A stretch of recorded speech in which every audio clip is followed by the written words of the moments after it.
Se você puder, abra comigo sua Bíblia, o livro do profeta Daniel, capítulo de número 10, verso de número 13, que diz assim: Porém, o príncipe do reino da Pérsia resistiu-me por 21 dias. Porém, eis que Miguel, um dos principais príncipes, veio ajudar-me, e eu permaneci lá com o rei da Pérsia. Agora, Efésios, capítulo 6, verso de número 12.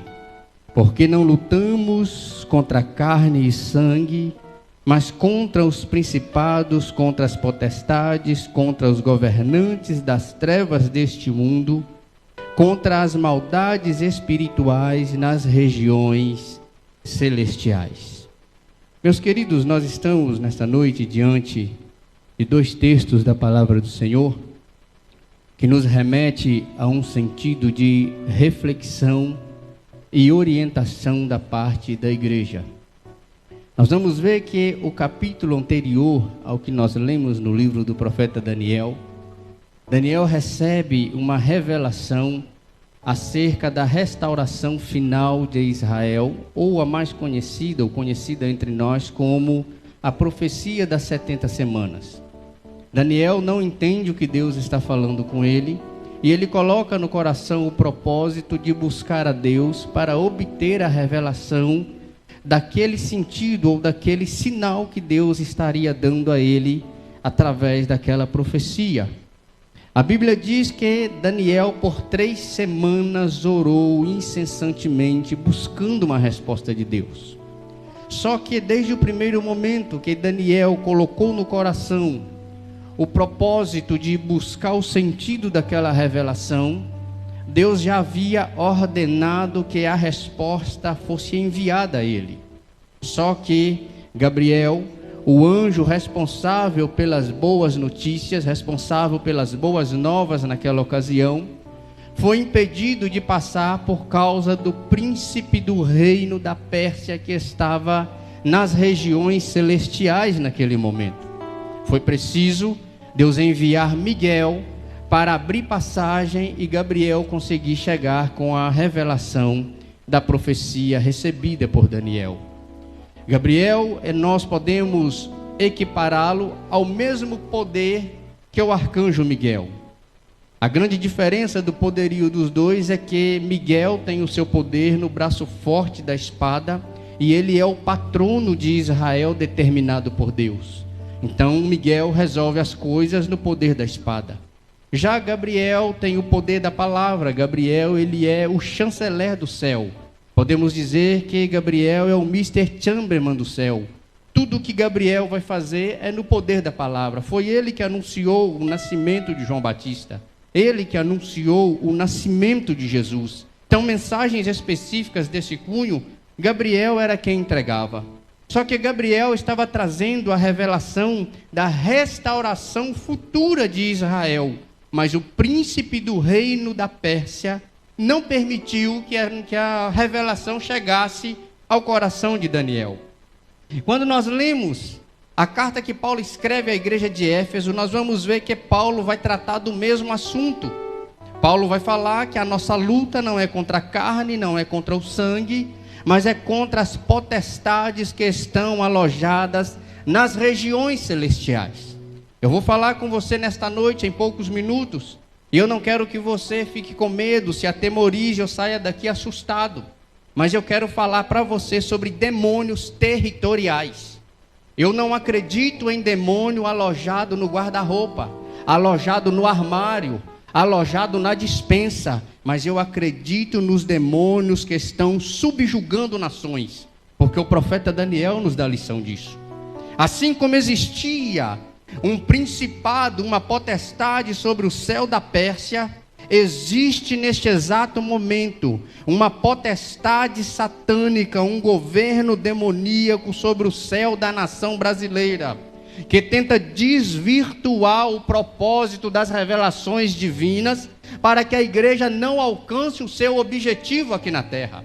Você vai observar que ao longo da história desde que a igreja foi fundada em Atos, que nós consideramos a sua fundação em Atos, nós vamos ver que todas as estratégias de guerra ou estratégias pleiteadas contra a igreja sempre foi dividir para conquistar. É muito mais fácil conquistar um reino dividido do que conquistar um reino unido. Os grandes generais estrategistas de guerra, eles aderem a esta estratégia: divide o povo e conquista a nação por partes. É isso que Putin está fazendo para aquele lado de lá. Fez na Crimeia e agora está tentando fazer com a Ucrânia. O que eu quero dizer para você nesta noite? Estão tentando dividir a opinião da igreja nos dias de hoje para dominar a igreja na face da terra. A igreja está vivendo um momento de ataque sobrenatural. E nós, Igreja de Cristo, estamos perdendo o nosso tempo com aquilo que nós não trouxemos e com aquilo que nós não vamos levar. Estamos criando inimizades uns contra os outros, quando na realidade o nosso inimigo é o diabo, e é contra ele que nós temos que lutar. No segundo livro de Crônicas, se eu não me engano, capítulo 7, verso 14, vai dizer: se o meu povo, que é conhecido pelo meu nome, não é aquele que vem para a igreja, não é aquele que anda na rua, não é aquele que está nos cultos, mas aquele que é reconhecido pelo meu nome, aquele que tem a minha identidade, se ele clamar, eu vou ouvir, vou responder e vou sarar a sua terra. A igreja precisa estar orientada e reagir aos ataques do diabo nesses dias que nós estamos vivendo. Nós estamos vivendo a inversão de valores, onde nós vivemos uma verdade que nós não podemos mais sustentar que é verdade, porque as mentiras estão tomando lugar de verdade. Eu ouvi uma vez o pastor falando aqui que a mentira tentou vestir a roupa da verdade, mas a roupa da verdade não coube na mentira. Nós precisamos entender que os valores que o mundo está oferecendo não provém e não contém aquilo que Deus tem desejado para o nosso coração como igreja nos últimos dias. Observe, algumas pessoas por aí, alguns anticristãos, que defendem que a vacina salva vidas, uma vacina criada em 6 meses salva vidas, são os mesmos que levantam a bandeira para que se possa matar através do aborto. Os valores estão tão invertidos que nós precisamos ser veganos, porque nós não podemos comer os animais como alimento, mas nós podemos sacrificar crianças porque valem muito menos do que um animal. Nós vivemos uma inversão de valores tão grande, onde crianças estão passando fome e famílias fazendo festa de aniversário para animal de estimação. O ser humano hoje não vale 1 centavo, pela lógica que o mundo propõe, mas a igreja de Jesus ainda está na terra. A igreja que foi comprada pelo poder do sangue de Jesus ainda está na terra. E o fato do sangue de Jesus ser precioso não significa que eu valha alguma coisa. Eu sempre olhei para o sacrifício de Jesus não como eu valho muita coisa, mas como eu sou tão indigno que não pude pagar a minha dívida diante dele. Reage, igreja do Senhor. Estão tentando dividir a igreja de Cristo para ganhar espaços entre nós. Nós não podemos ceder, porque se nós cedermos, nós vamos perder o benefício da salvação que já nos é dado, que nós já vivemos. Só que no texto de Daniel vai dizer que ele orou 21 dias. E eu vou encerrar por aqui dizendo que muitos perderam o hábito da oração e por isso já não conseguem mais viver em comunhão e aceitam a divisão como algo natural. Quem vive a revelação de Deus na oração, entende que a divisão ainda não é de Deus.